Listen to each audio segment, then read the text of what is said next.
Yeah, that's an epic fail. Lawsuit every single time. That is the worst EMS report I think I have ever heard in my entire life. That needle went through that entire radial artery. I give them props for making the CPR look real here. And it's punctured. I mean, you could lose it. No, man, he's my favorite.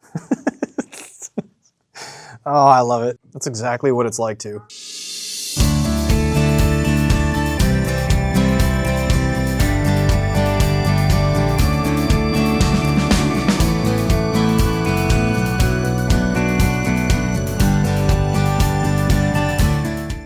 Welcome to Dr. Taylor Reacts, the YouTube channel bringing you the most in-depth critique and analysis of various medical dramas. My name is Dr. Taylor. I'm a full-time practicing, board-certified emergency medicine attending physician, current Air Force flight doc, published author with over 30 scientific publications, founder of the Physicians for Wishes YouTube channel, and I'm on staff at multiple different hospitals. I am here to critique down to the smallest of details. I mentioned doing this in the episode 4 part 2 critique of the pit. I received so many emails asking if I could do a live reaction to Scrubs. I received one email, another one. I just kept getting emails that I was like, I have to review this. So next up is episode 1 of the hit TV series Scrubs.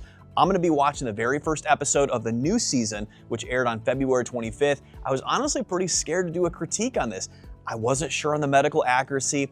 Is this gonna be medically accurate or not? Is this gonna be realistic or not? Or is the entire thing just gonna be a comedy? We know from all the previous seasons, years ago, that Scrubs is a comedy, but how many of these concepts we're gonna see today are gonna be medically accurate? Am I gonna be able to compare it to the pit or not? So to set this up, JD and Elliot are both internal medicine attending physicians. We know that, also referred to as a hospitalist, and we know that Turka is a surgeon. So that's kind of the dynamic going forward. Now, I'm not an internal medicine physician by any means, so I'm gonna leave internal medicine to internal medicine, but I am gonna be critiquing the medicine itself and anything to do with emergency medicine diagnosis, treatment, anything related. We're gonna be critiquing from that level. We do know that we're gonna be getting a group of brand new interns. I don't know if they're traditional rotating, what residency they are. Are they all internal medicine? Is this the month of July? I have no idea. We are literally going in blind. But because we're getting interns, and I was in their situation years ago, but it seems like it was like just yesterday, we're gonna be critiquing all of that. So without waiting any further, here it is, Scrubs Season 10, Episode 1. Let's go.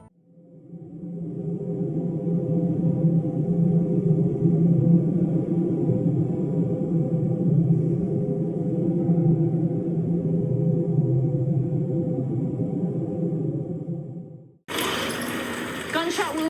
Wow, we are 2 seconds in, I'm already stopping. I don't even think I stopped in the first 2 seconds of the pit. And if I stopped at all early on in the pit, it's just because of how awesome it is. But we're getting a gunshot wound, and we got JD standing literally at the front of the EMS doors. For starters, a hospitalist is not gonna be running a trauma at all, let alone a trauma 1. The ER doctor is, the surgeon is, the trauma surgeon, like your emergency team is gonna be running that. The hospitalist is gonna be so far away from that trauma, not anywhere close to it. Also, the entire team would not be standing at the door. Clearly, this is dramatic appeal. You get the whole team just standing there waiting. That's not gonna happen. You need to be in the actual room, in the trauma room, waiting for that patient. So that's already not realistic. I don't wanna continue. 2 seconds in, and I'm like, you got to be kidding me. Correcting Scrubs within 2 seconds. I will continue. I will do this for you. It's gonna happen. We're gonna get through this. I am doing this for you all. Now, we all know what's coming, and that is an EMS report. For my extensive pit critiques, you all know I am gonna be critiquing an EMS report. For my dedicated followers and subscribers, I've went to town on all these EMS reports. As an Air Force EMS medical director and a fire department medical director for the Air Force, you better believe I'm gonna be critiquing the EMS report down to the subtle detail. Let's continue. The left side seems to have missed the heart but shredded the lung. BP dropping. He's hypoxic to 70. Yeah, that's an epic fail. We're getting a GSW to the left side, and we hear, seems to have missed the heart but shredded the lung. Blood pressure's dropping, hypoxic to 70. That is the worst EMS report I think I have ever heard in my entire life. This is already the difference between The Pit and every other TV medical drama. You know, Scrubs here got the EMS report epically wrong. Like, this can't be more wrong than this. Now, The Pit will have EMS reports. They're not obviously 100% realistic and 100% accurate. There's sometimes missing stuff, but it's still way better than this. This is what Hollywood does to an EMS medical report. EMS does not state any of this. Seems to have missed the heart but shredded the lung. Blood pressure dropping. You don't say that. Blood pressure dropping from what? 140 and now it's 90?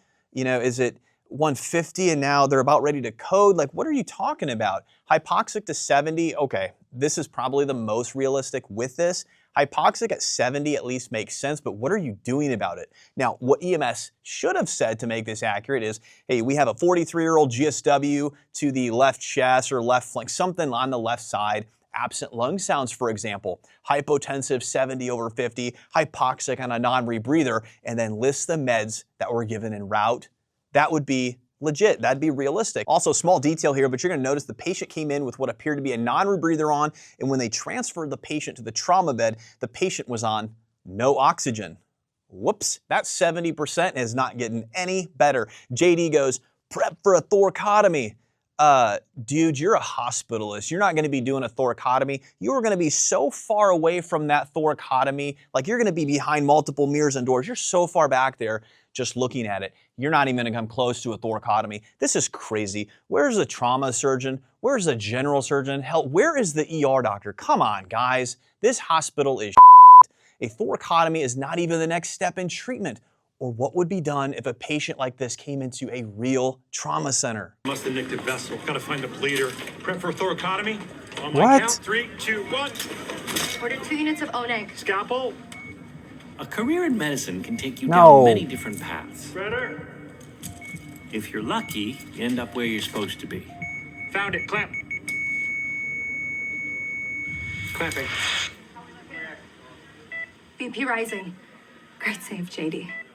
Great, let's get him the OR, guys. Stop it. So I guess, was this a joke? I don't know how to critique this when the medicine is so bad. Don't even get me started on the indications for a thoracotomy and all the steps missed and how medically inaccurate this entire scene was. Stop it. You guys are crazy. Stop it. No. Oh, stop. Dr. Dorian, will you sign my tattoo? Sure. That was a good hair day. Great Oh, job. jeez. Glad you're feeling better.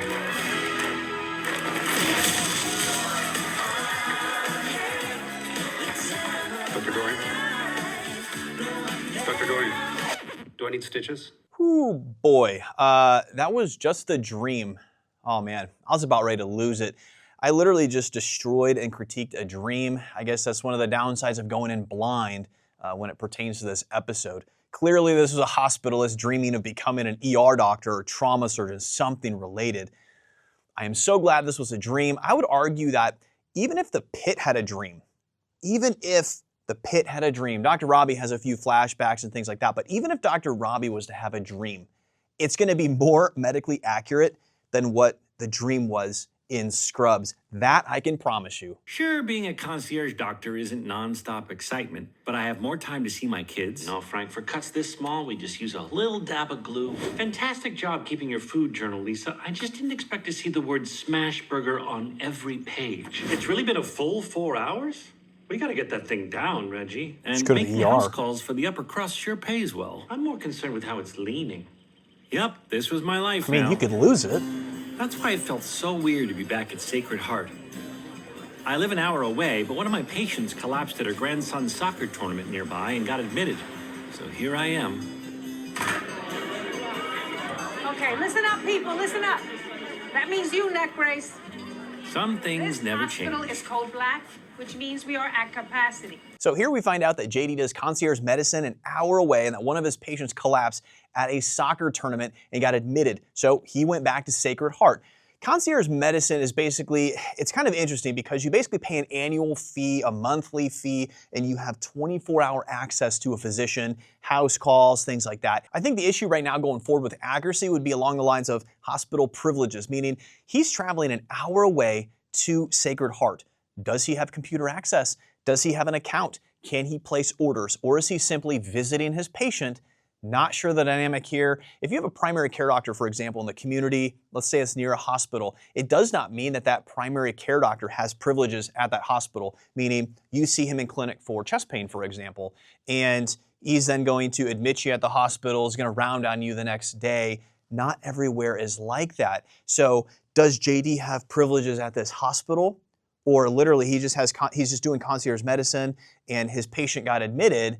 So already if his patients get admitted, there's a few dynamics with that because did they go through the ER and get admitted? He clearly didn't do a direct admit, so who is he admitted underneath? A few concepts there, I don't know the dynamic, but it's gonna be interesting. So unless you got a baby's head peeking out from between your legs, do not ask me how much longer. How much longer, mamacita? Unless you are. Oh my God, Bambi! What the hell? Does Turk know you're here? He has no idea. JD is here. Turk! JD! Coming in hot! Ready to receive! Go, Eagle! Whoa. My bad. No, it's your sciatica. Engage your core, Sea Bear. Oh, I'm going down. Bro. Pull up! I'm going down. I think it might be time to retire Eagle. She's right, JD. It's time. Call it. Okay. Time of death. No, I actually can't see that without my glasses. I can't do this all on my own. No, I know I'm no Superman. I'm no Superman. Please be remotely accurate. So, now that you're in town, should we go out to dinner? Yes. Do you guys have a place you usually go? Buddy, we haven't been out to dinner since the Disney princesses were white. Besides, baby, I could really use some man time. Turk was surrounded by female energy. He had 4 daughters, Izzy, Ellie, Sophia, and Nora. You, Izzy, Beetle, take care of Bella. Daddy, why don't I have a nickname? Oh, you do, sweetness? You're the accident. Turk! Fine, have you guys' night out. Yes! I'll see you later. See you later, guys. Ow. Nostalgia washed over me. The smell of the bleached floors, the blinding fluorescent lights, the closet where Elliot and I hid from our very first code.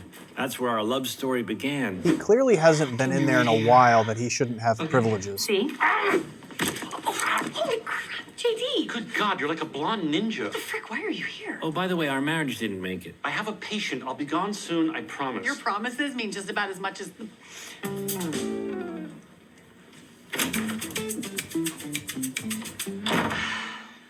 We agreed in couples counseling that in order to have a healthy post-divorce life, we need to respect each other's space. I hate couples counseling. Could you please be mindful of your tone to avoid negative patterns from our marriage? I love couples counseling. Look, JD, I've really been working on myself, okay? I've been lighting a candle for every resentment I had about our marriage and floating them across the pond at Winston Park. I'm in a good place. I don't want to backslide. I can't just light all those candles again. It was really cold, and I got a ticket for scaring the ducks. There's my gal. Oh, goodness, Jonathan. They got teenagers working here. Those are just interns, Mrs. Brooks. Okay, your labs look fine. I think you're just dehydrated. Who admitted you? So he just walks into the patient's room, gets on the computer. The question becomes, did he log on because he has hospital privileges, or was someone else in the room before him already logged on and they left the computer on? Now it gets back to that hospital privileges part we just talked about, but anyway, we hear labs are normal. Now, I'm not sure which labs are normal.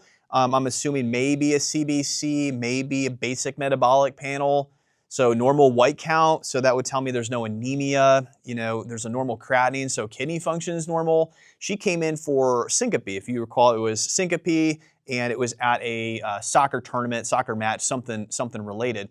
And so when a patient comes in with syncope and we hear normal labs, we're also assuming here that they already did a troponin, so making sure it's not a cardiac cause for the syncope.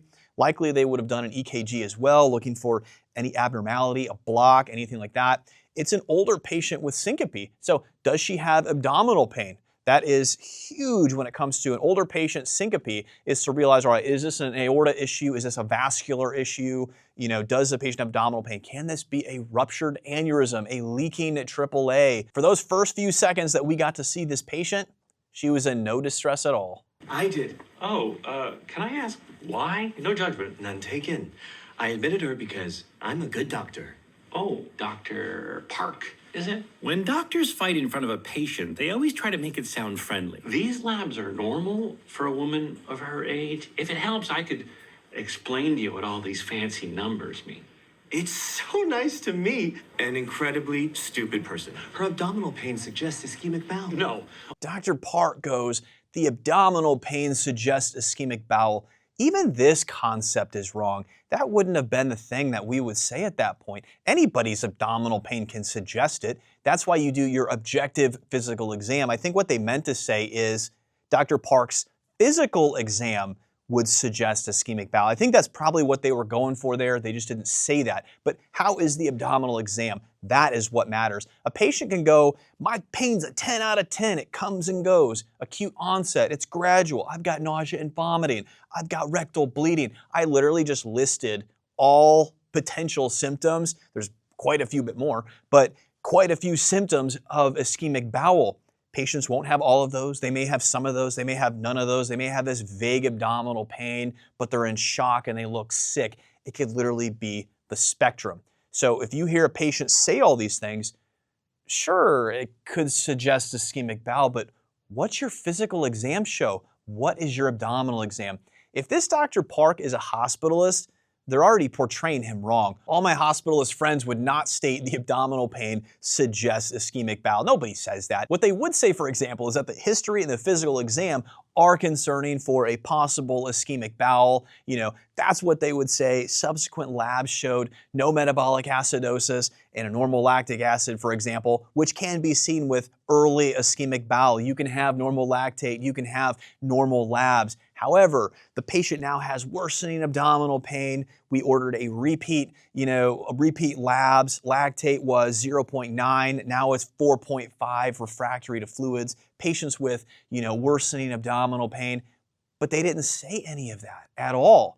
And, there's no mention, okay, is there a CTA? Is there not a CTA? What imaging do we have? So all of that would make sense if you had a hospitalist stating all of these things because things change. Very subtle detail here. It's just no hospitalist would say the abdominal pain suggests ischemic bowel. No, give me your abdominal exam. That's what we want. Now we know this was a patient that came in for syncope. Now all of a sudden we're introduced to abdominal pain, assuming this is the same person. We're doing a lot of assumptions here because I'm trying to connect these dots. But the patient's coming in, it's syncope. Now we hear the abdominal pain is concerning for ischemic bowel, and we don't actually hear an abdominal exam. I guess what's confusing about this is that this is an admitted patient. So that means one of two things just happened. Option one is that this was a direct admit to the hospitalist. So they skip the ER completely and they get admitted directly, which I doubt since JD is her doctor and basically had no clue the patient had abdominal pain, only syncope, unless the abdominal pain developed. So already that option didn't make sense. Now, option two is that this patient was not a direct admit. He sent the patient to the ER, further workup of the syncope, EKG, troponin, all these labs. So JD sent that patient to the ER. The ER doctor evaluated that patient and admitted that patient, but realize you would have to have an admitting diagnosis, something. So what about that abdominal pain? This would beg the question, if the hospitalist thinks that the abdominal pain is suggestive of ischemic bowel, again, no mention of the physical exam, just the abdominal pain is suggestive of ischemic bowel, he does not know. So why does he not know? And what did the ER admit for? What was your admitting diagnosis? An elderly patient with intractable abdominal pain? You would CT that. No ER doctor on the planet would admit for, intractable abdominal pain in an elderly patient without a CT. That would be a lawsuit every single time. So what did the ER admit for? What was the admitting diagnosis? I would argue that no ER doctor is going to admit an older patient with abdominal pain and syncope without any imaging. If you are, frankly, you probably have balls of steel. Now, I would argue, okay, let's say the patient's ate some bad food. They're older, they ate some bad food, nausea, vomiting, diarrhea. They're so dehydrated, they passed out.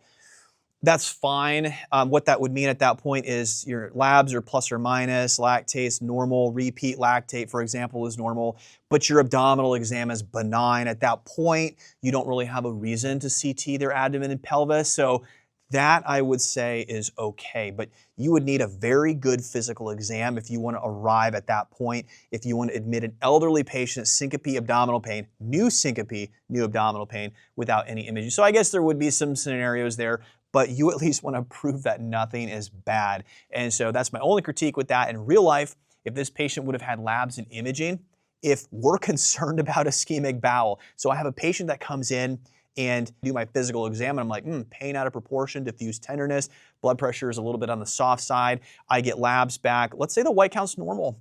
Lactates, let's just give it 1.9, so kind of trending, but still technically normal.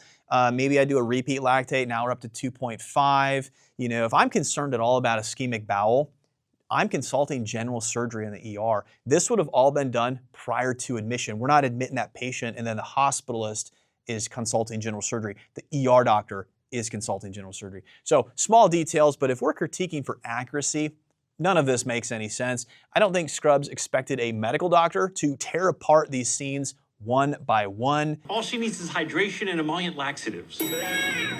And there he was. There he the is. chief of medicine, my mentor. At least he couldn't call me newbie anymore. What can I do for you there, oldie? Damn it. Perry, Dr. Park here needs to know that my medical expertise is on par with his. Well, now, Dr. Park graduated top of his class at Stanford, whereas your current claim to fame is handing out erections like tiny hot dogs at a bar mitzvah. Well, frankly, it doesn't matter if you graduated top of your class or not. You could have been the top of your class at Harvard. How did you do in residency? Did you screw up? Were you good?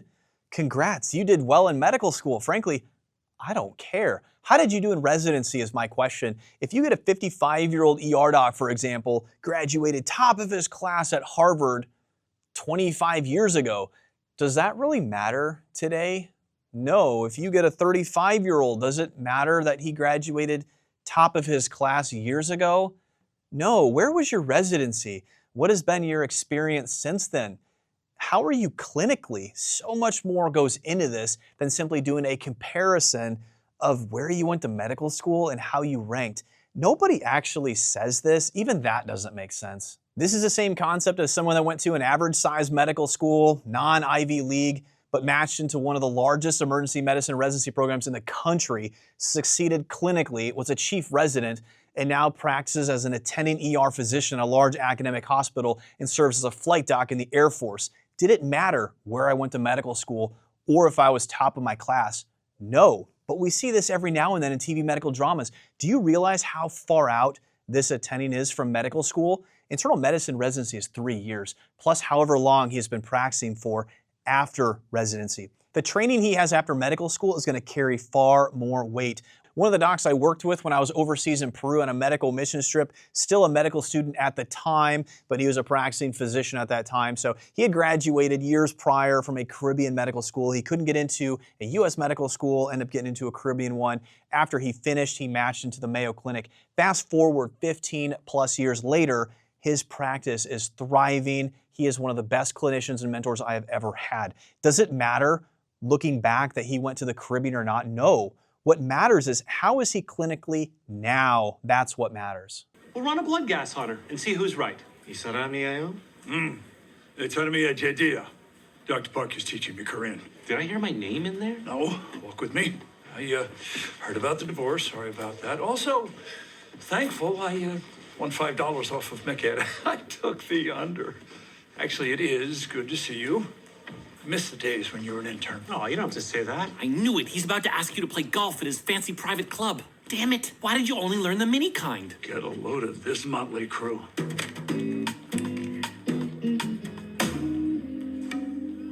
No. Sorry. I am not sure how to teach these kids. I can't work them crazy hours or even abuse them anymore. And that's a bad thing. Yeah, exactly. I wasn't sure if you'd get that. I am now supposed to watch every word that comes out of my mouth because apparently they are all fragile little Christmas ornaments. Case in point, tick-tock-tock.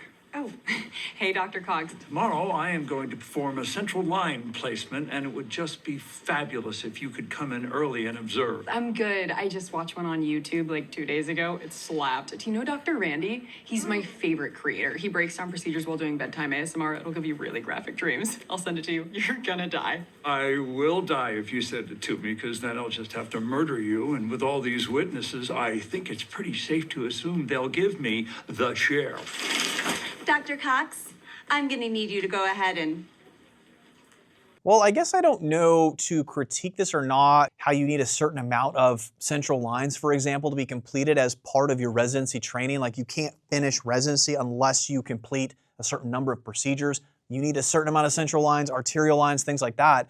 Or, you know, perhaps talk about how inappropriate being on the phone is in this setting.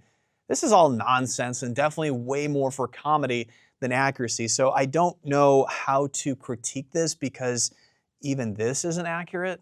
Work-life balance is a core principle of our wellness program. Now, if you can't embrace that, then you'll have to join me at my sensitivity training workshop. Don't I get 3 strikes? You have 900 strikes. Oh, I love it. Damn feelings police. Feelings police? Go change your shirt. You look chubby in that. Whoa, whoa, whoa, whoa, whoa. You know he's insecure about his body. Thank you. He's just not ready to show you his vulnerability yet. Wow, you're really in touch with male feelings. How do you think I became a feelings cop? What the hell?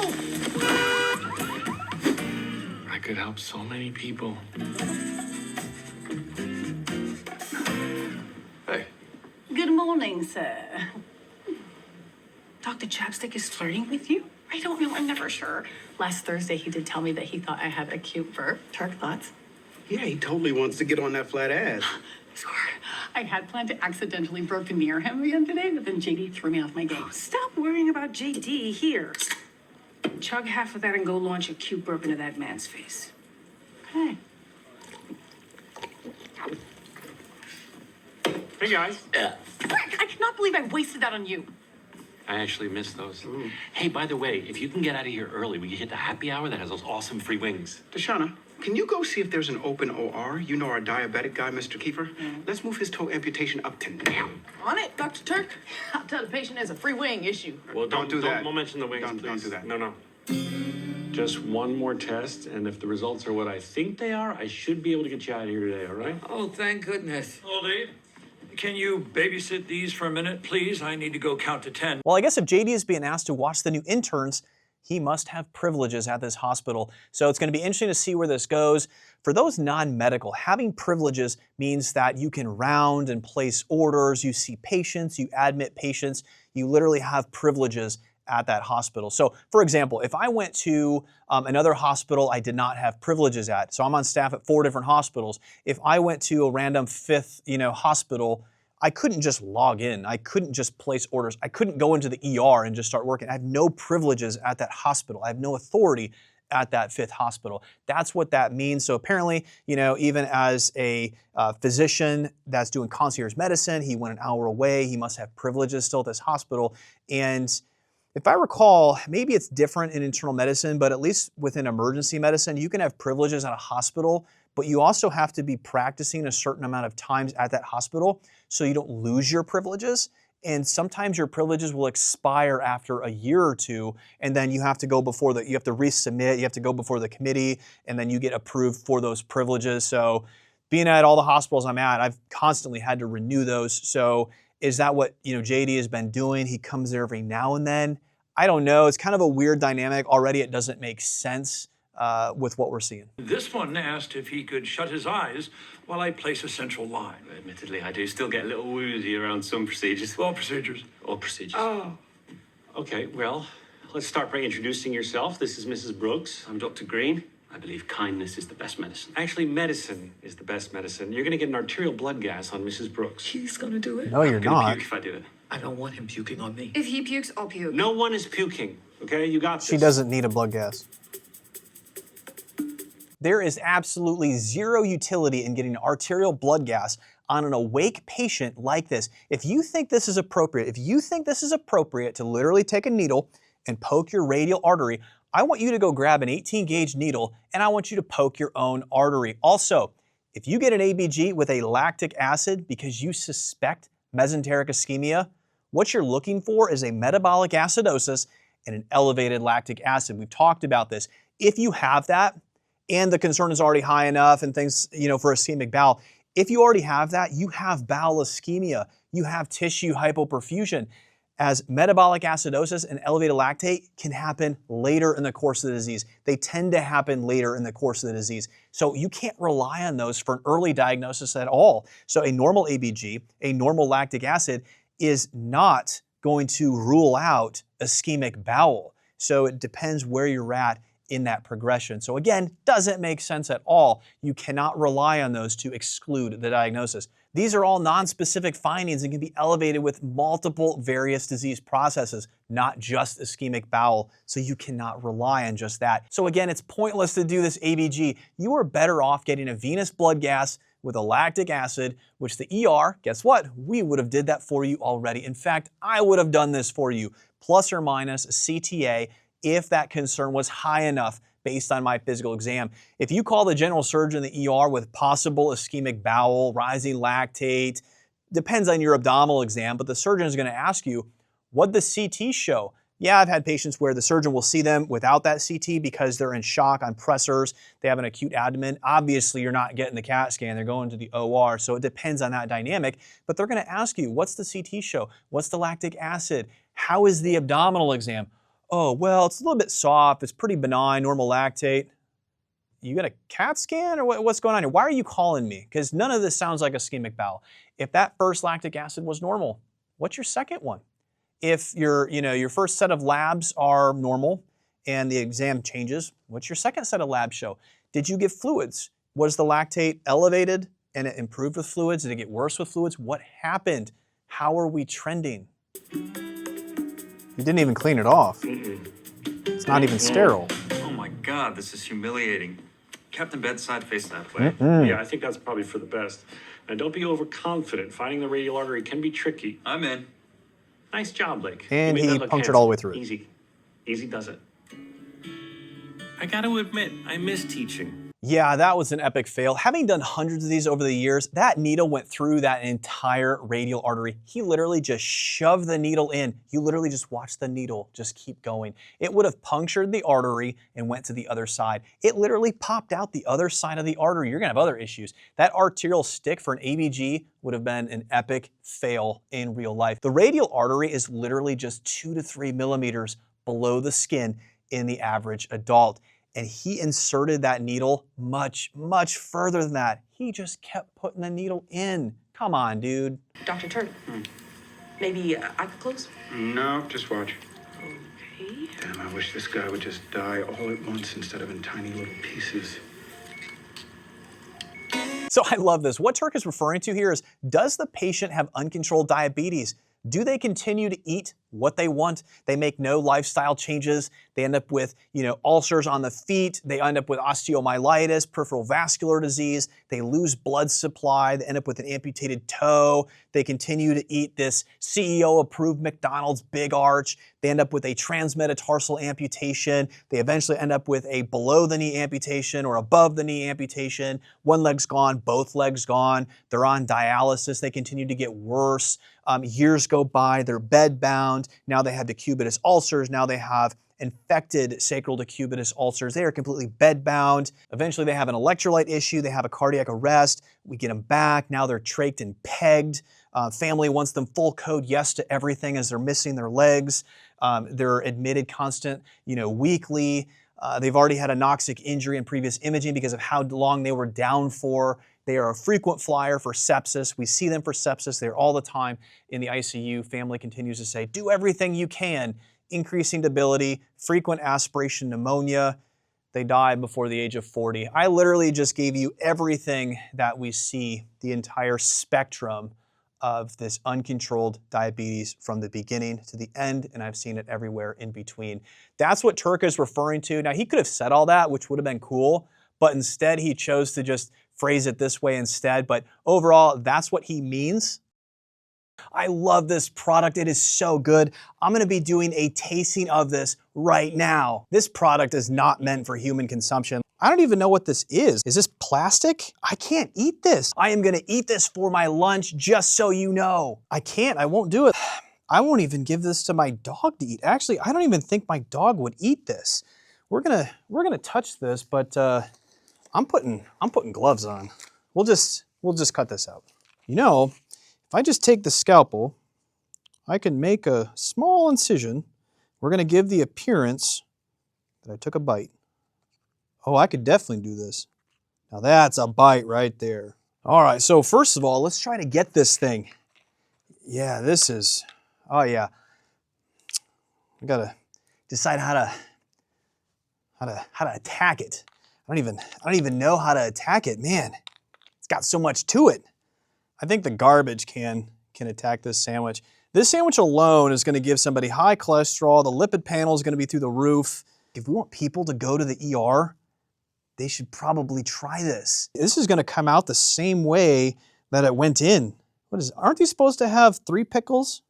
Ooh, there's some crispy onions on here. I see those coming out as well. Are these actually onions? I agreed to these. I'm pretty sure this is our onion product. All right, the moment of truth.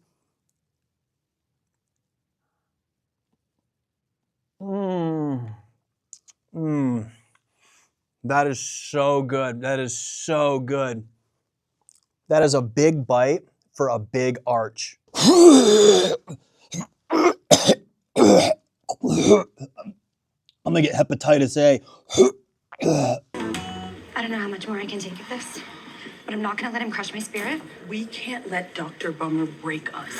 See, this is what I really miss. The hot goss. Who's Dr. Bummer? I don't know, some other guy, definitely not your best friend. Turk's not a bummer. He is the worst. There's no way. And if he's ever in a bad mood, all you gotta do is go, "What's up?" And he'll die laughing. I swear, try it. Was that? Go practice. Carla, do you know Turk's interns call him Dr. Bummer? Well, I mean, I'm sure you know how dark Turk's been at work lately. Just nod like you do. And he refuses to talk about it. Y'all talking about Dr. Turk? If so, prayers up. Even Hooch knows? Is Hooch still crazy? He's gotten worse. Thanks. Just what I wanted to see. Hey, Seabear, I was right about my patient. Want to come watch me rub it in Dr. Cox's face like the good old days? You know I do. Well, congrats, you poked the radial artery, demonstrated no metabolic acidosis, a normal lactic acid. Realize those tests are non-specific. They do not rule out early ischemic bowel, early ischemic changes at all. This case had no mention of the abdominal exam at all, only the patient's pain. The testing the patient received should not have been done in the first place. Hey, but you know what? You should chew a big wad of gum. You always look tough when you chew gum. I do look tough when I chew gum. I hope they have berry blast. Excuse me, doctor. My wife's outside in the car throwing up. It might just be the stomach flu, but... So you're gonna have to go to the ER? You're in the ER. If we go to the ER, we're gonna be crushed with bills. I think we'll just wait in the car in case it gets worse, but could you just take a quick look at her? Look, man, you can't order healthcare from your car, okay? It's a hospital, not a Wendy's. Sorry. Ouch. You didn't have to be so harsh. If you want to go help them, help them. You're gonna get fired, but I think we'll all live. No, you won't. Let's go, Kim. It's Sam. Kind of confused, the intern says, you're gonna have to go to the ER. It looks like they're actually in the ER lobby already. I think what he meant to say is that you need to check into the ER. The intern is basically saying you can't just walk into the hospital, flag a random doctor down, and say you want care from them. So he's saying basically to check into the ER, only he didn't actually say that. Patient's family member goes, if we go to the ER, we're gonna be crushed with bills. How the intern though responded was 100% wrong. Now, while the family member should not just go into the hospital, find a random doctor and ask for help like this instead of checking into the ER, like while you shouldn't do that, the intern shouldn't have responded that way. This happened in residency one time. We had an intern in family medicine, was outside the front entrance of the hospital, cars in the parking lot. Someone comes in just like this, does not state, I need help. They just state, hey, my brother's got chest pain. I was just wondering, could you come out and take a look? The intern on day 1 was confused, walked into the ER, grabbed one of the third-year EM residents, and brought them out. The patient was diaphoretic. The patient was afraid to check in. They were diaphoretic, had a thready pulse on exam. At that point, explaining to the patient and the family the situation, the seriousness of it, some other staff members then came out with a gurney. We brought the patient in, and the patient ended up doing fine. They were having a STEMI. The family was just afraid it was an insurance issue, things like that. The point here is that it's one thing to be afraid of the bill and what follows, and that was clearly the case here, but the intern should still go out there. They should at least have a look. Sometimes when a family member understands the gravity of the situation, the finances can take a back seat. When you realize that your loved one is dying in front of you, it doesn't matter if it's a neonate, if it's a child, if it's an adult, if it's grandma, grandpa, when they're dying in front of you, everything else becomes a blur. We want to save this life. You want to save this life. Sometimes all it takes is to explain to the patient, to explain to the family how serious something is. You can imagine this case if that intern wouldn't have grabbed a resident, but if she was, oh no, you just got to check in and then left, and again, that patient was downplaying, the patient's family was downplaying, you can imagine how this would happen. It could have been a cardiac arrest out in the waiting room. It could have been a cardiac arrest out in the lobby. Something would have happened, cardiac arrest, outside in the car. You can imagine the different scenario in this case. All it takes sometimes is just communication, explain to the patient, explaining to the family, and then they're going to get brought back into the ER. So not a fan of this intern, not a fan at all. I don't like him. A word, Perry? Yeah, word, Perry. So it turns out when Mrs. Brooks' blood got... I can't understand a word you're saying. I know, because the stomach has too much bubba. I can't control it. The berry's blasting all over my mouth. Give it to me. Go ahead. Mrs. Brooks' blood gas came back. She's not acidotic. Dr. Park, you were wrong. Your boy botched it. Well, my boy here needs the burn unit because he's on fire. You both owe me an apology. I'd rather self-circumcise. Gummy. You two idiots are perfect for each other. He's not wrong, by the way. Our marriage will last. Yeah, whatever. Let's get winged. You look so tough right now. Now, when we talk about ischemic bowel, we're really talking about 4 concepts. I gave this lecture as a chief resident, and I've seen quite a number of patients over the years with ischemic bowel. That first category is mesenteric arterial embolism. With this, it's typically in those with cardiovascular disease, patients with a history of cardiac arrhythmias, mitral stenosis, myocardial infarction, ventricular aneurysm, and endocarditis, just to name a few. That vascular embolism can happen from anywhere in the heart to that SMA. That second category is intestinal hypoperfusion. So same concept as non-occlusive mesenteric ischemia. Patients with cardiogenic shock, septic shock, hypovolemic shock can result in intestinal hypoperfusion, and this leads to ischemia of the colon because the blood pressure is so low. To put this in perspective, I guess an example for this is a case I had. This would have been 5 or 6 days ago now, and it was a post-arrest. It was, I don't remember the age of the patient, 50s, 60s, post-arrest, witnessed arrest, chest pain, got CPR for about 30 minutes. We see the patient, EMS did an awesome job with CPR because they got ROSC. We see the patient with ROSC. So got a number of meds, started resuscitating the patient. EKG showed a STEMI. Went to the cath lab, got 2 stents. After cath lab, that patient went to the ICU, intubated, literally on a ventilator, critical condition on multiple pressors, fulminant cardiogenic shock. And it was on day 2, 2.5, somewhere in there.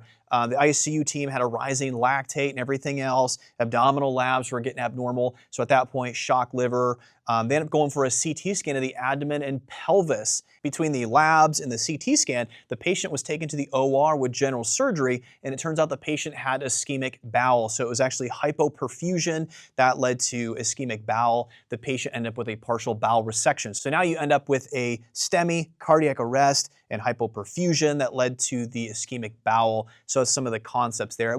I think that story is at least going to help explain some of that. That third category is mesenteric arterial thrombosis. So increased risk, for example, in patients that are older, peripheral arterial disease, traumatic injury, and those with decreased ejection fraction. And that fourth category is venous thrombosis, and this is typically seen in patients with either an inherited or an acquired hypercoagulable state. That venous thrombosis can lead to ischemic bowel. So I guess at this point, I want to know a little bit more about the labs and the physical exam this hospital has had on this patient.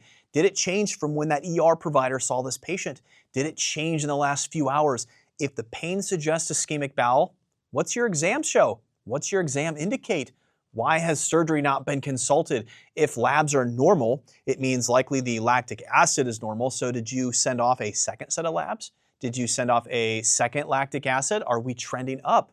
This show is so easy to pick apart, it's ridiculous. Now, I knew in this case it was gonna be like this in terms of medical accuracy. Scrubs cannot compete with the level of the pit. I don't think anybody can compete with the pit. The pit has set the bar so high that all these other TV dramas are just a joke. That went so well with Dr. Cox, I decided to press my luck. What's been going on with you, man? I'm hearing you're in a rough place. Nah, that's nothing. Your interns call you Dr. Bummer. You know, I really don't want to talk about it right now. I just want to go out and blow off some steam. Actually, Turk, just hold on one second. Oh, boy. Come on, man. What is up? I'm burnt out. Okay? My patient today is a perfect example. Once he heals, he's going to ignore my advice and go right back to drinking and eating garbage. And I'll keep removing body parts until he eventually dies on my table. And his family will ask me, why couldn't you do more? You know, back in the day when you were here, we could at least get up on the roof and we could laugh the day off with a couple of beers, but can't do that anymore, can we?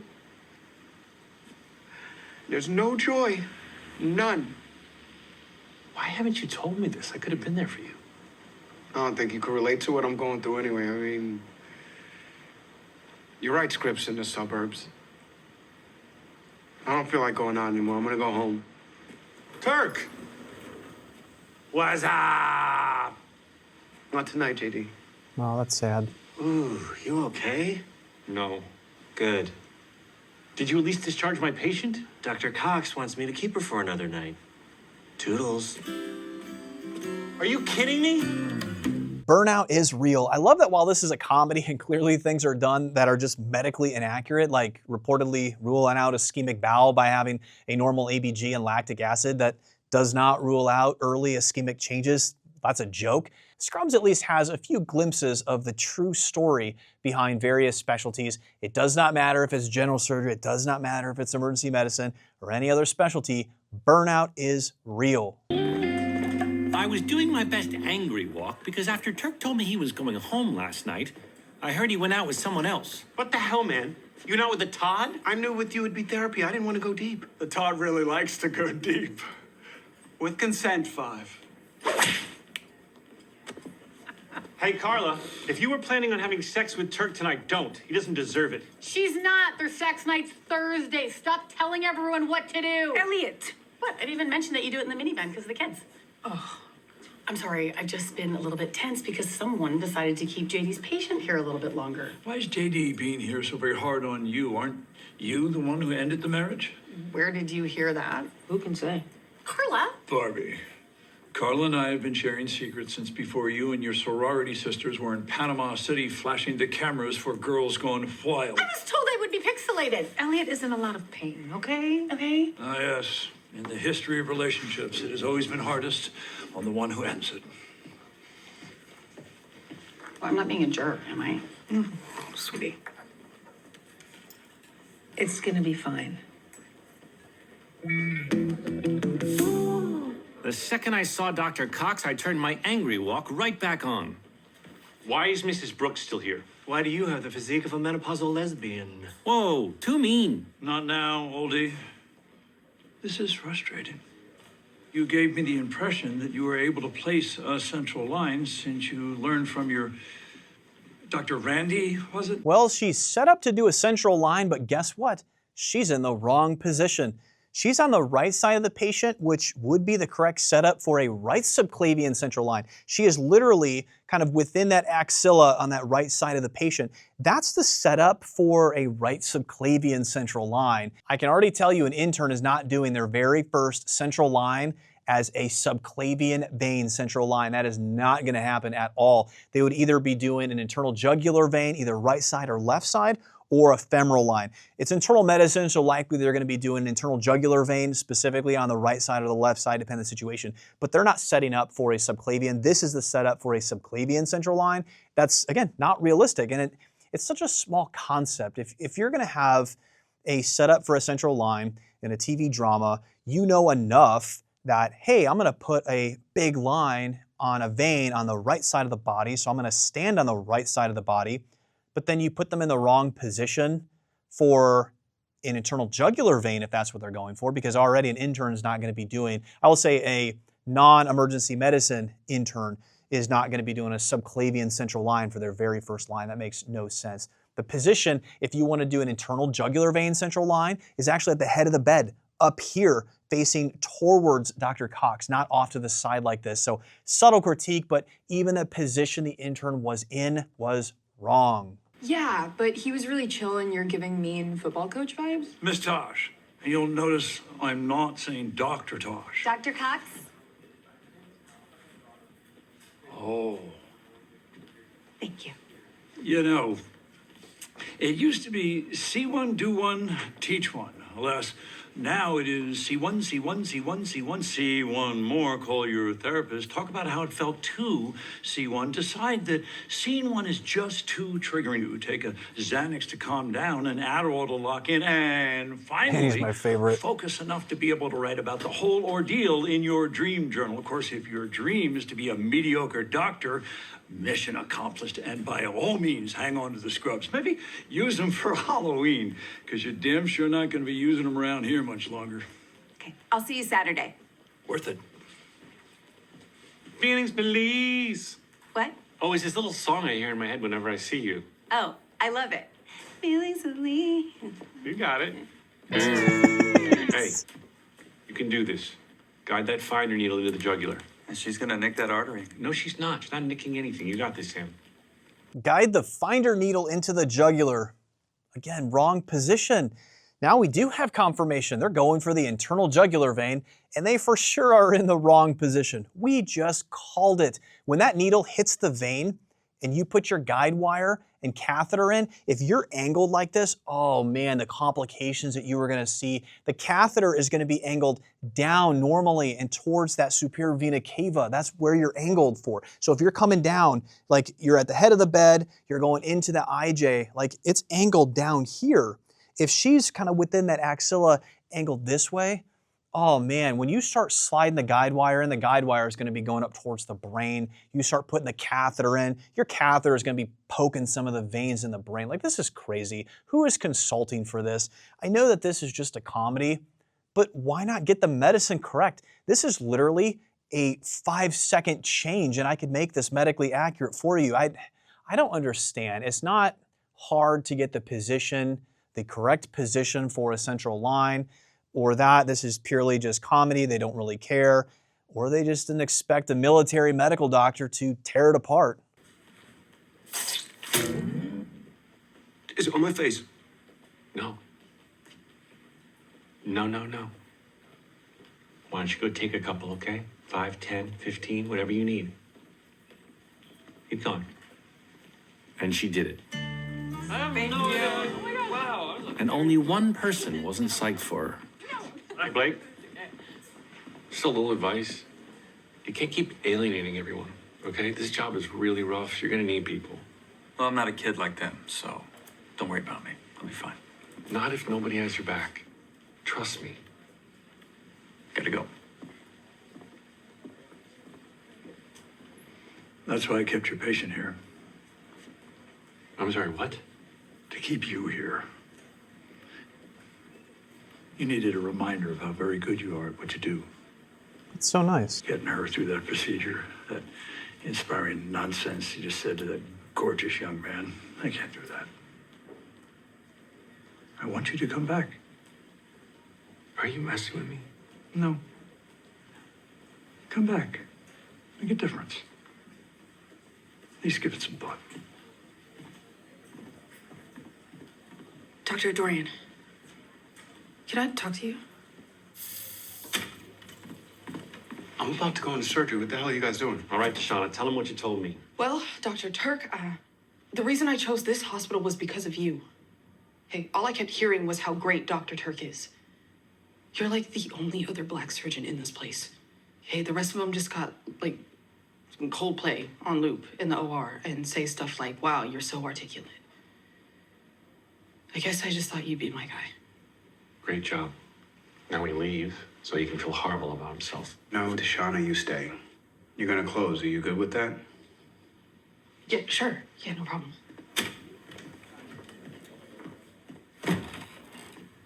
That's exactly what it's like to. Oh, and Deshauna, this brother likes Coldplay too. So overall, I will say from an entertainment standpoint, this is great entertainment. But if you're watching it for entertainment, sure, watch this for entertainment. If you want to watch The Resident for entertainment or Code Black for entertainment, or if you want to watch Grey's Anatomy for the entertainment, go right ahead. But if you're watching this for medical accuracy, this is a pass. This is not one that you watch for medical accuracy at all. This is purely a comedy. But when the surgeon or anybody else goes into the OR on a patient that's already prepped like this, mask is on. Also, you notice he's holding something, he has no gloves on. 100% unrealistic. 100% unrealistic medical scene. This is a sterile environment at this point. Your hands would not actually be poking all the way through out of the sleeves of the surgical gown unless you had gloves on. Like when you're doing this, like your hands are kind of like poking out a little bit, but then your glove is going on. You're gonna be 100% sterile. You wouldn't have your hands all the way out. That makes no sense. That's not how you do it. Overall, very unrealistic. She's not sterile. Same thing as that. The moment you touch your mask or even pull it down, you are no longer sterile. You need to leave the OR and you need to start that process all over again. I remember early on in medical school, you were literally a medical student rotating through general surgery. You scrub into the OR and then you accidentally touch your face or you touch something else and you just watch like the nurse just stare at you. You literally just have a death stare. She has her mask on, but like you're gonna fall down dead. It's literally a death stare. And you're like, oh, I just became not sterile. You leave the OR, you start all over again. Everybody's mad, they're waiting for you, plus or minus, however involvement you had on the case. And so I remember what that's like. And in this case, the moment you go not sterile, you touch something happens, you are leaving the OR and you're starting again. I had no idea what to do about Dr. Cox's job offer, so I decided to sleep on it. Sometimes when you feel a little lost, the world gives you a sign. It's just not always a good one. What's the status? She's found unresponsive in her car. Heart attack. We're trying, but she's gone. Why couldn't you have helped us? I had seen these moments too many times. He just said it was a stomachache. You can't get through them on your own. Wow. Yeah, I give them props for making the CPR look real here. Holy cow, the pit should take a lesson on CPR of this particular case. I spoke about this numerous times when reviewing the pit. Obviously, we're not going to be doing real CPR on actors. I can't tell you how many people I've had comment on the critiques of the pit. Dr. Taylor, they can't do real CPR. I'm always going to respond the same way. If you watched all my critiques and all my reviews, nobody said to do real CPR. We have things for this. We have realistic silicone mannequins. They range between 10,000 to 20,000+. We have these realistic silicone mannequins, realistic birth mannequins. They have mannequins meant for literally medical procedures that look so real, even from a few feet away, that you're like, is that a real person? Like, it's crazy, the realism of this. And so clearly that's what they're using here. We have even realistic silicone babies that if you put them next to a sleeping baby for a split second, you're not going to be able to tell the difference. That's how lifelike they are. Obviously, it can be expensive, but I would argue the pit can buy these. They have enough viewership at this point. They can definitely do that. Now, I've already recorded a Code 3 live reaction. I'm going to be posting that Code 3 live reaction in between the episode 5 and episode 6 critique of the pit. And I can tell you they used something very similar because they had a CPR scene that looked like perfection. I'm hoping the pit will eventually get there, but overall, I love this.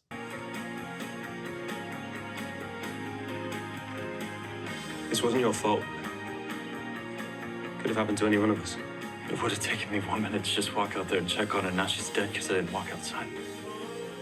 I should have done something.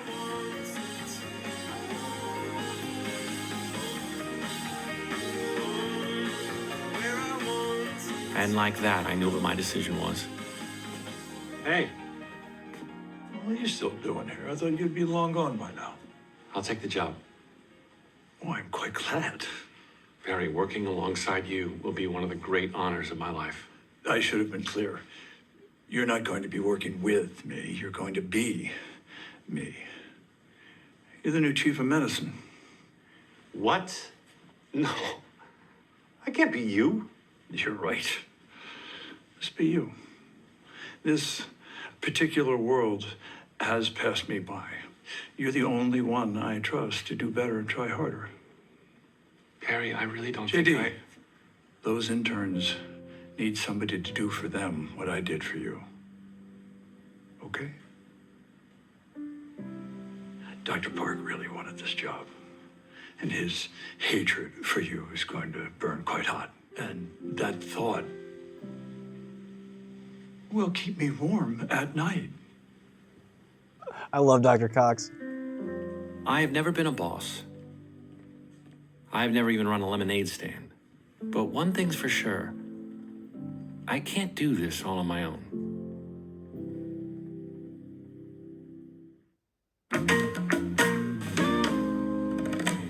You know, I read in the New York Times that there's such a male loneliness epidemic that some guys are actually calling their friends at night to say goodnight. That's crazy.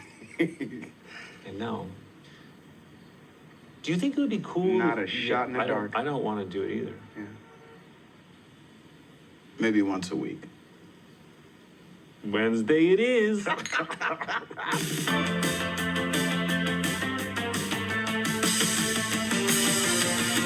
Well, that was an interesting season 10, episode 1 opening. That is for sure. I can say I'm not going to be doing a live reaction to any other episode of season 10. It is just too medically inaccurate, so please do not email me for those. It's only meant for comedy. Clearly, this is not meant for accuracy or for realism.